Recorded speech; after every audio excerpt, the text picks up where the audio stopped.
नमस्कार मित्रांनो, दिव्य संस्कृती या चॅनलवरती आपणा सर्वांचे स्वागत आहे.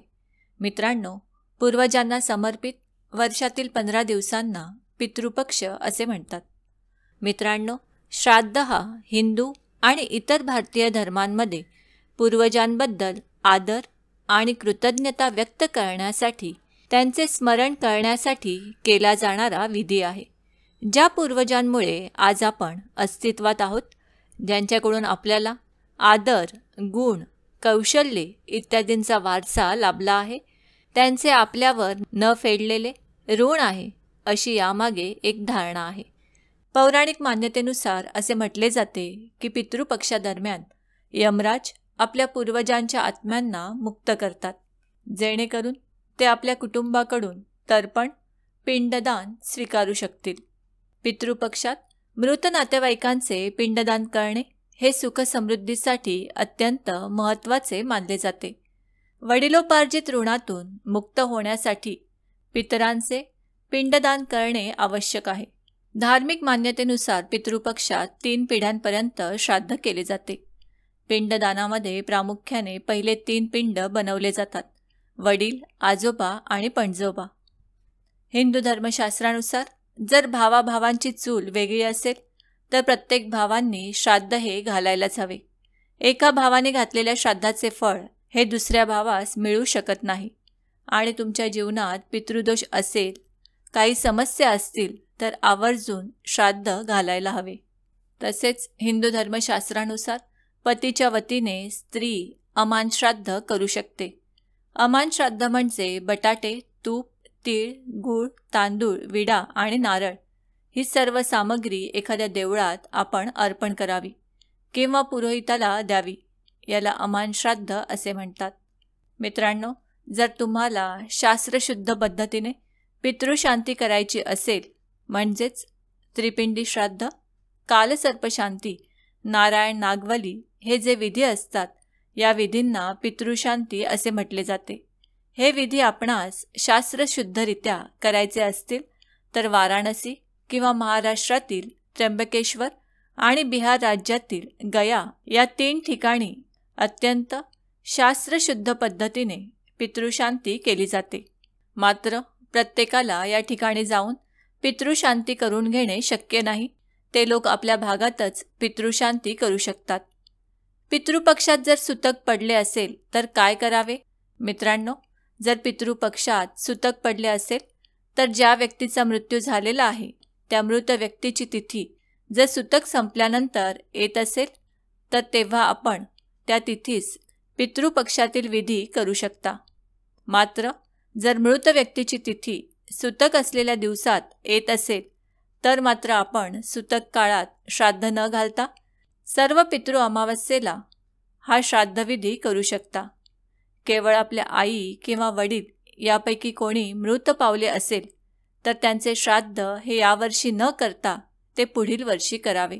मित्रांनो, जर तुमच्या जीवनात पितृदोष असेल आणि पितृदोष जाण्यासाठी किंवा निवारण्यासाठी तुम्ही शांती पण केली आहे, मात्र फरक पडलेला नाही, तर यासाठी आपल्याला श्री गुरुदेव दत्त या मंत्राचा सातत्याने आपल्याला जप करायचा आहे.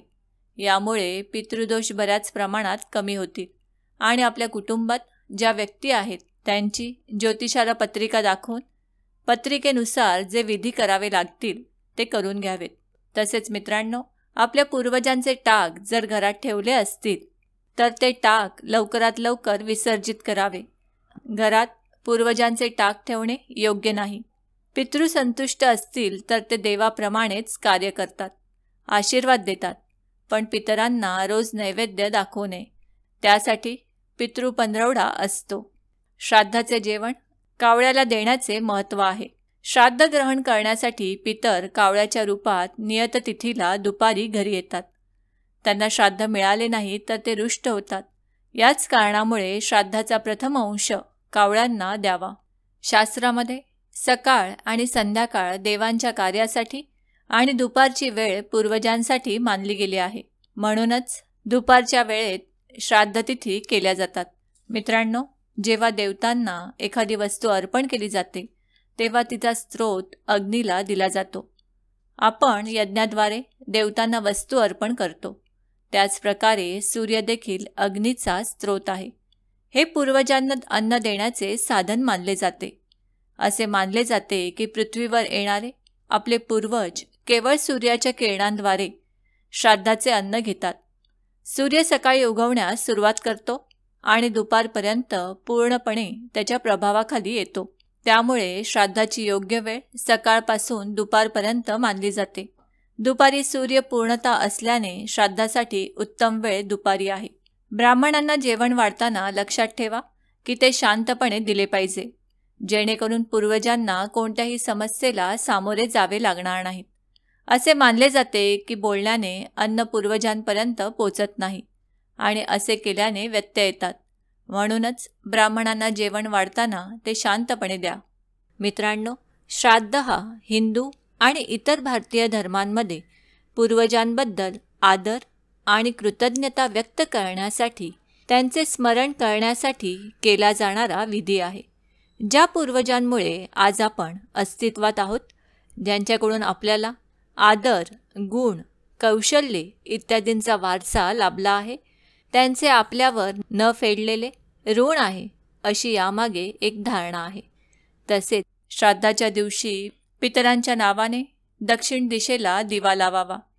यामुळे आपले पितृ प्रसन्न होतात आणि तुम्हाला दीर्घायुष्य, मोक्ष, संपत्ती वाढ, राज्यभोगाचा आशीर्वाद देतात.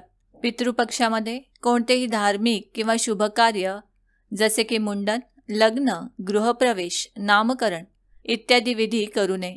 पितृपक्षाच्या काळात अशा गोष्टी करणे अशुभ आहे. पितृपक्षात काही लोक नवीन कपडे खरेदी करणे किंवा परिधान करणे देखील अशुभ मानतात. जर एखाद्या व्यक्तीला मुलगा नसेल तर अशा कुटुंबातील मुलगी, पत्नी व सून हे त्यांच्या वडिलांचे श्राद्ध व पिंडदान करू शकतात. पितृपक्षात श्रीमद भागवत गीतेचे पठण केल्याने पितरांना मोक्ष मिळतो. पितृदोष आणि पितृशांतीपासून मुक्ती मिळते. शास्त्रात पितरांच्या कल्याणाचा सोपा उपाय सांगितला आहे. माणूस जन्माला येताच त्याच्यावर देव, गुरु आणि पितृ ऋण असतात. गुरूंनी दाखविलेल्या मार्गाने गुरुच्या ऋणातून मुक्ती मिळते. देवांची पूजा करून देवांच्या ऋणातून मुक्ती मिळते. पितृऋण तसेच पितरांचे तर्पण, श्राद्ध, पिंडदान केल्याने पितृऋणातून मुक्ती मिळते. गीतेचे ज्ञान जे भगवान श्रीकृष्णाने अर्जुनाला कुरुक्षेत्रात दिले, या गीतेचा 7वा अध्याय पितरांच्या मुक्ती आणि मोक्षाशी संबंधित आहे. गीतेच्या 7व्या अध्यायाचे पठण श्राद्ध पक्षात अवश्य करावे. श्राद्धाच्या वेळी या अध्यायाचे जास्तीत जास्त पठण करण्याचा प्रयत्न करा. यामुळे पितरांना समाधान मिळेल आणि पितृदोषापासून मुक्ती मिळेल. मित्रांनो, आम्ही अपेक्षा करतो की आम्ही सांगितलेल्या माहितीचा तुम्हाला सर्वतोपरी लाभ होईल.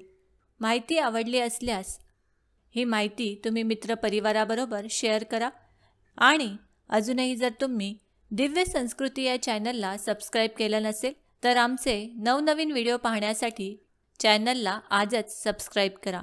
धन्यवाद.